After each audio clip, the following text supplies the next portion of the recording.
Hello again, my friends. Josh Lewis here. I hope this video finds you well. Today we are talking about how to cure seasonal depression, otherwise known as SAD, appropriately known as SAD. SAD stands for Seasonal Affective Disorder. Pretty clever when they thought of that, actually. SAD, depression, get it? Alright, so yes, seasonal depression. So pretty interesting, you know, why do people get it? So we're going to talk about that, and we're also going to talk about what the cures are. So seasonal depression affects people from between September all the way till about April. And one of the reasons why is the lack of sunlight increases the melatonin in our bodies, which regulates our sleep and regulates causes of depression or not. So that's one of the reasons. So we talk about why. Decrease of light, more melatonin. So melatonin is that chemical that when the sun goes down, it increases in your body and tells you, hey, it might be time to go to sleep. So as our days get shorter, the melatonin in our body increases, so we start to feel the effects of getting more tired, maybe getting more irritable, maybe getting more sad too as well. Second reason, past experiences. If you've ever gone through something in your life that has been upsetting, traumatic, depressing, such as a family member dying, a loss of a loved one, something that has been affecting you in a way that has been in a sense that you haven't handled it, it starts to come out when your body doesn't feel good. So these are two main reasons why people have seasonal depression. So decrease of light increases more melatonin in your body, and the second reason, your past experiences. If you've had something traumatic happen in your life, that's kind of like a vicious circle. This kind of tips this off, which will tip that off, and it'll go more and more and more. So what is the cure? So around the seasonal depression time, people most likely around the holidays, they're feeling more stressed out because things are going on. They have holiday parties to go to, they have to host them, they have gifts to buy. Things like this increase the anxiety and increase the stress even more. So I'm going to go through two different ways of finding cures for this. The first one I'm going to go through are the physical cures, the things that you can do physically and things that you can get help from and an outside source. And then I'm going to talk about psychological cures, the things that you can do mentally. Now, both ways work. I suggest that you try both of them. I suggest that you try the psychological cures first and then the physical cures, and mix a little bit of both of them. And as we go through them in the video, I'll show what works and what I believe works well.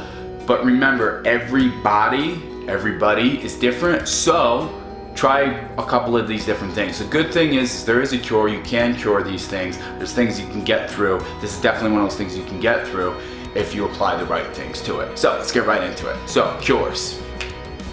So underneath the physical category, we have light therapy. So basically what this is increasing the amount of light that you are exposed to every single day. There's certain light boxes you can get and you can stare at for 15-20 minutes, and that will help decrease the melatonin in your body, so you're able to regulate more light and have that more, I know it sounds crazy, but have more light in your actual visual stimulus, so you will feel a little bit more wide awake, you'll feel a little bit more happy, you won't feel as lethargic. You can purchase these boxes for like $15 to $20 all the way from like $90. So physical light therapy, that's one way of curing seasonal depression. Second one is increased exercise. So if you want to become more energetic, more happy, the more you increase your exercise, the more you work out, you are able to create a stimulus every single day that keeps you focused, it keeps your metabolism running, it keeps you more in the sense of you're more wide awake, and you're actually being able to have more energy because you're forcing your body to work out, whether it's running, whether it's weightlifting. All those type of exercises can help improve the way you look at things because your body has more energy in it, so you're able to fight the past experiences and the lack of melatonin in your system. SSRIs, if you're not familiar with that, that is selective serotonin reuptake inhibitors. Basically, this is a medication. This is going to your doctor and saying, I've tried everything and things aren't working the way that I want them to work. I still feel affected by it. The way the doctors believe this is there is ways that serotonin get fired in your brain, and what's happening is there is a blockage and your serotonin is not getting fired to the next synapse the correct way. So what happens is you take a medication that helps and it is able to collect and go clearly through the synapse and actually able to fire through, so you have more serotonin in your body. Now, talk to a doctor about that. I'm sure they'll be able to explain it a lot better than I have just there, but they do work. I strongly suggest that you use this as a last option, because there's medication comes with other side effects too as well. So try the other things that I present in this video, and then if nothing works, open your mind to this and talk to your doctor about maybe the right SSRI for you. All right, so under the second category, we're going through psychological, and the first way is vocabulary. Vocabulary as transformational vocabulary, to me, I think is one of the most important things you could ever focus on, meaning take out this word from your dictionary. Don't use the word depression anymore to describe how you feel. Use different words, meaning I'm feeling a little bit perturbed today. I'm feeling a little bit upset today. Once you give power to this word and vocabulary, saying I'm feeling depressed, your body goes, okay, I'm feeling depressed, so I must fire off every single thing that can make me feel depressed. Because once you use a descriptive term, especially with something that has such a powerful connotation behind it, your body will begin to immediately say, okay, that's what we're firing off, then let's feel depressed. So my personal opinion is, I haven't used this word to describe how I feel in probably about 10-15 years. I do not use that word. I don't use the word depression to describe how I feel. Take that word out of your vocabulary. You could say maybe you're feeling a little off today, you're feeling maybe not so great today, but once you begin to claim that as an identity, you become that identity. So try taking out the word depression from your vocabulary. Second thing is leverage. Understand that some people wake up every single day and they're getting shot at every single day. This most likely isn't you if you're watching this video. Some people have a very, very hard life and you're focusing on all the wrong things. You're placing yourself as a victim. So you're saying, my world is bad because of these scenarios, because of my past experiences. But understand that some people out there in life have things way worse than you right now, and you need to be a little bit more grateful and need to focus on the things that really can get you through life. Listen, I'm not trying to demean any of your past experiences, whether they be traumatic or not. Just remember, you're still living, you're still breathing. That is a chance to make the next day even better. So once you are focusing on things that are better and focusing on the sense that, hey, maybe things aren't the worst, they aren't great, but they could be worse, then you start to understand that maybe there is hope. Maybe I can get through this. If people are getting through life that's way worse than what I'm getting through, maybe I can actually get through this. Meditate. So meditation to me, I find very relaxing. It's able to calm my brain, slow my brain down.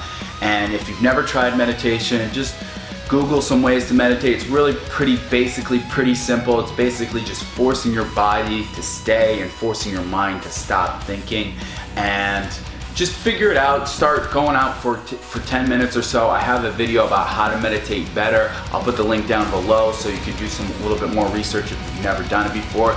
But at the end of my meditation, what I like to do is I like to think of 3 things that I am grateful for. Because once you are grateful, you cannot feel sad. You can't fire off those same emotions at the same time. So after you meditate, after you've calmed your mind, after you've gone down into a different brainwave and your body is more susceptible to receiving better information, think of 3 things that you're grateful for. Think of 3 things that you know that you are so thankful for in your life, so you can begin to program your mind to be in a more grateful state instead of a more sad state. Fourth and final thing, grow. For me, I always say growth is the cure. because I personally believe it is true. So whatever you want to get better at life, become obsessed and become solely focused on getting better in that scenario. So if you want to get better at your job, if you want to get better at one of your hobbies, if you want to get better at something, there's so many different resources that we can look for in our life to get better at different things, whether it's reading a book, whether it's watching YouTube videos, whether it's searching something on the internet, whether it's listening to an audiobook every single day. Grow. Once your body, once your mind is growing and you become focused on growing, what happens is this goes out the window, because growth is something that helps you move forward. And once you start to move forward and once you grow, your mind begins to get better, get bigger, and get healthier, in the sense that it realizes, hey, if I'm getting better at this scenario, then I could possibly get better at that scenario too. This scenario. Because what happens is your brain has a frame of reference. And once you begin to grow and things that you want to get better at, your brain goes, wait a second, if we got better at this, is it possible we could get better at this too as well? I strongly recommend you try all of these before you try something like these. Now, increasing exercise, I would try that too as well. For me, I love going to the gym. I love working out. If you're not one of those people who does, I would try it, even if it's just something small every single day, like 25 sit-ups, 25 push-ups, whatever you can do to get the blood flowing. And light therapy, I've never tried it myself, but I've read about it. I feel like that gives a good spark to the melatonin effect, in the sense that your body will stop producing as much melatonin as possible. Listen, these are the things on how to cure seasonal depression, so you can turn being sad into being rad, really appreciating your destiny.